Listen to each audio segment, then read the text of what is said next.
Il est tout juste 18 h, voici l'actualité dans votre métropole lilloise en ce mercredi 10 juillet. Et bonsoir à toutes et à tous, merci de nous rejoindre pour un nouveau quart d'heure d'infos, de météo et d'infotrafic dans votre métropole lilloise. Donc voici l'information en images en 7 minutes près de chez vous.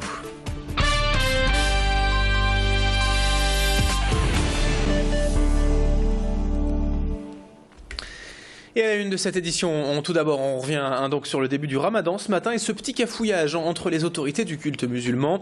Initialement, le mois de jeûne devait démarrer hier à l'aube, mais le CFCM a décidé de repousser d'une journée le début de ce Ramadan en 2013.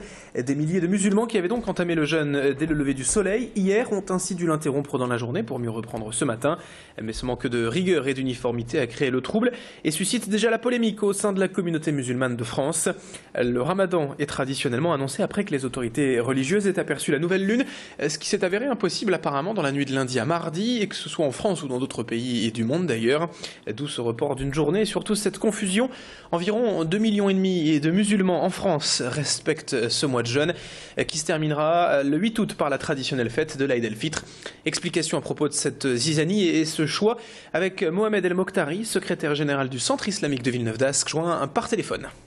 Au niveau de la France, à ma connaissance, c'était le CFCM, l'instance représentative de toutes les organisations musulmanes de France, et c'est elle qui, dans leur réunion, ils ont fait déjà un communiqué là-dessus, comme quoi la méthode qui était choisie et approuvée par l'ensemble des personnes qui ont participé, c'est le choix de la méthode de calcul astronomique. Et voilà, c'est la méthode qui a été validée, et ce qui a fait que le premier jour de Ramadan, c'était hier.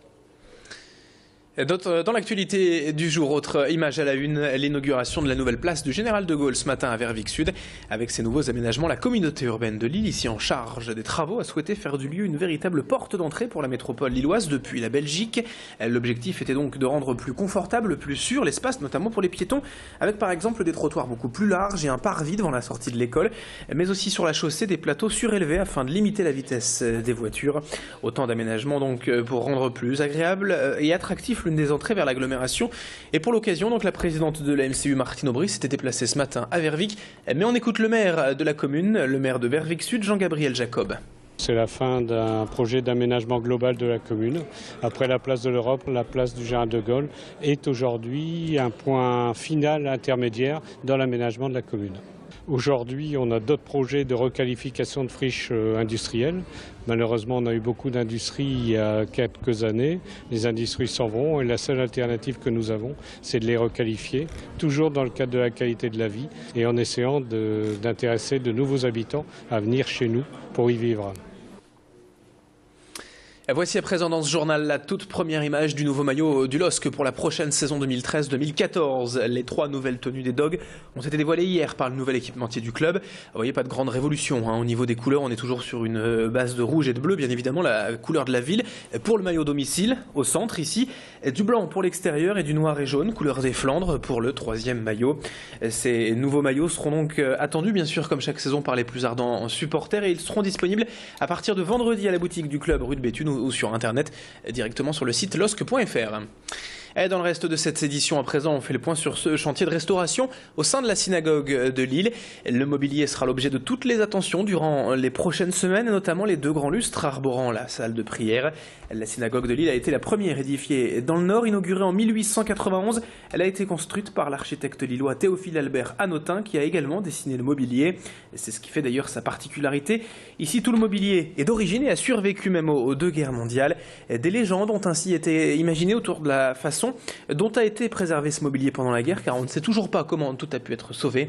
Présentation des lieux, en tout cas de ce patrimoine qu'il faut sauver, avec Dominique Planck, l'adjoint au maire de Lille en charge du patrimoine, au micro de Macha Grunessen.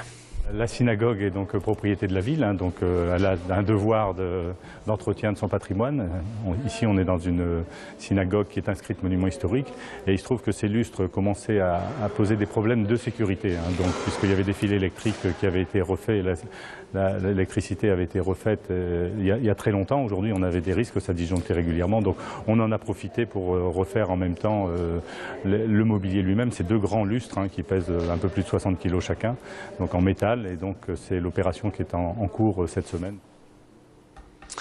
Enfin, silence, on tourne actuellement à Tourcoing. Le film Level, produit et réalisé par Aldric Seveno et Laetitia Verstraat, était en tournage ce matin à l'école Jules Ferry de Tourcoing. Les deux réalisateurs ont écrit ensemble ce premier film, un thriller de 2 heures qui raconte l'histoire de 7 jeunes gens enfermés dans une école après un anniversaire. Le tournage doit durer 1 mois avec une équipe d'environ 70 personnes, toutes bénévoles. Les deux réalisateurs ont financé leur projet grâce à un site participatif, Ulule. Et puis ont reçu également une bourse avec le premier prix du Forum Talent Jeunesse de Tourcoing. Malgré cette équipe de bénévoles, une véritable ambiance professionnelle régnait quand même ce matin sur le plateau. Explication avec l'un des comédiens, Cyril Durel, rencontré par Macha Grunessen. Mon personnage, il s'appelle Thibaut, donc c'est un jeune génie, je dirais, une personne très intelligente et qui est un peu imbu de sa personne.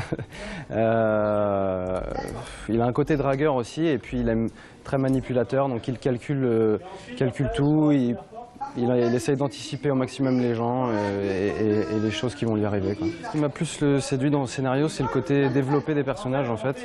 Vraiment chaque personnage a un univers et puis c'est la partie en comédien de le développer, donc c'est ça qui m'a plu.